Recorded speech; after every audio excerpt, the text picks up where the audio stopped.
all of the annals of mystery, there's never been a more elusive, fearsome, and cunning killer. He'll lure you through hidden passages to make you his next victim. But nobody lives forever, so why be afraid of the bat?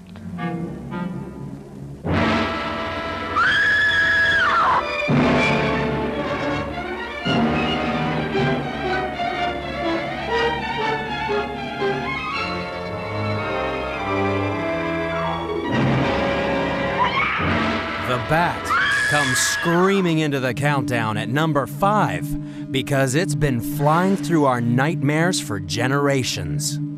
Even today, with sophisticated night vision cameras, bats are still surrounded in a fog of superstition. We're scared of bats because we know so little about them, according to University of Tennessee's professional Batman, Gary McCracken. Bats are mysterious. Most people don't know very much about bats. They're active at night when people are typically asleep. They're associated with darkness, and where they live in caves, under the ground. There's a fear to that. They live in abandoned buildings and church steeples, just places that are spooky to people and scare people, and people don't know much about them, so they fear them. Half the things people think they know about bats aren't even true. Everybody knows that when a bat flies past your head, it's trying to attack you. What people don't know is that when you're walking along, you're stirring up dozens of tiny insects. The bats are attacking the bugs, not us. And they won't get tangled in our hair, no matter how close they fly past our heads. But bats also keep bad company. Back in Eastern Europe, vampires were once thought to be the souls of the dead that rose from the grave and wandered about the night to suck blood from the living. There were no bats in the legend until along came Dracula. Count Dracula was a character created by author Bram Stoker, and it was thanks to his book that bats became part of the vampire legend. Thanks to Bram Stoker, now everybody thinks bats are bloodthirsty killers.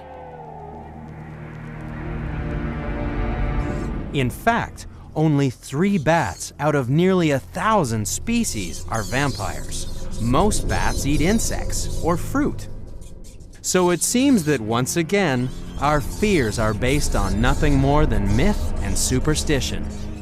Most of our phobias don't stand up well to scientific scrutiny, which is why back in 1946, a group of people got together to prove it.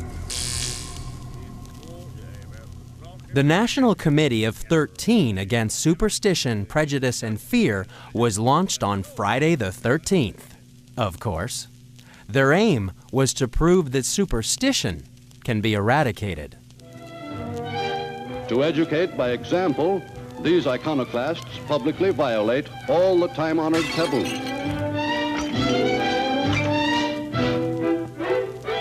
For with the scientists, they believe that until men learn that their future lies in themselves, not in cults or charms or mumbo-jumbo, the security and happiness men have sought down the ages will still elude them. Time marches on. The fight against superstition and prejudice continues today. Susan Clevin is an animal educator in Aubrey, Texas, who's trying to spread the good news about bats.